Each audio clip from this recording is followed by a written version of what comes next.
Now to a First Coast News exclusive. A longtime sergeant with JSO is publicly criticizing the department. Rodney Smith just posted what he's calling a letter to the sheriff following his retirement, in which he criticizes Sheriff Williams' leadership and the integrity of the department. He also makes a confession involving an internal investigation. Our Shelby Danielson spoke with the sheriff one-on-one today regarding this letter.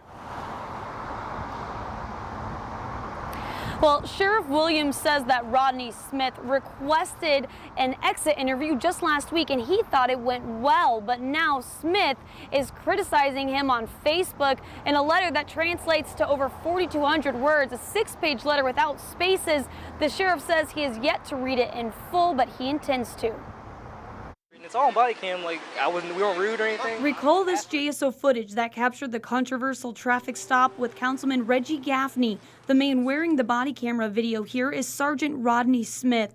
In his letter to the sheriff, he admits to being the one who leaked this video before receiving permission to do so, an action JSO says breaks protocol and one that launched an internal investigation. He retired shortly after the incident.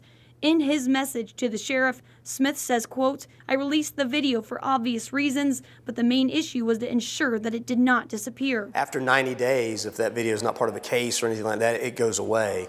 But in terms of a video disappearing, that's not going to happen. Sheriff Williams was surprised to hear of the letter. He says the exit interview last week went well. Rod had a good career with JSO. Apparently he left angry and a little bit disgruntled. Smith goes on to accuse the homicide unit of being a hostile working environment and an all-white boys club by not accepting minorities. He alleges, quote, "There are no black detectives, no Hispanic detectives or Asian detectives." First Coast News has been sending open record requests to JSO since July asking for a racial and gender breakdown of sworn-in officers, which they said doesn't exist. Sheriff Williams doesn't agree. We track that monthly, diversity in the agency. I can't speak to the diversity in homicide. I know that Sergeant Smith never worked in homicide, never worked in investigations to my knowledge. So, but we'll look at that and see and answer that question for you. We will. He criticizes the efficiency of patrol officers, saying, quote, "The administration just keeps piling more and more onto patrol officers to do while taking officers off of the street for specialized units at the same time. And of course, crime is going to go up." There's no increase in specialized units.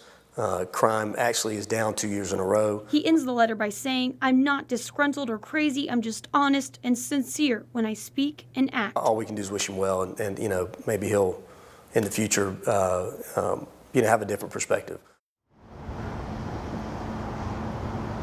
Shortly after our interview with the sheriff, his office did get back to us with some data on those allegations about the department not being diverse. And if you can see, this is some data showing that the officers hired since July 1st up to September 18th are made up of 49% white male, 10% white female, 20% black male, 12% black female, and it goes on from there. But you can see it's not broken up by unit like the homicide unit. It's a department as a whole. Now, there were several more allegations in this long letter. Smith called out certain employees and other leaders in the department for certain things that he said are misconduct. We are looking into that, fact-checking with JSO, and we'll continue to follow up. For now, live at JSO, Shelby Danielson, First Coast News on your side.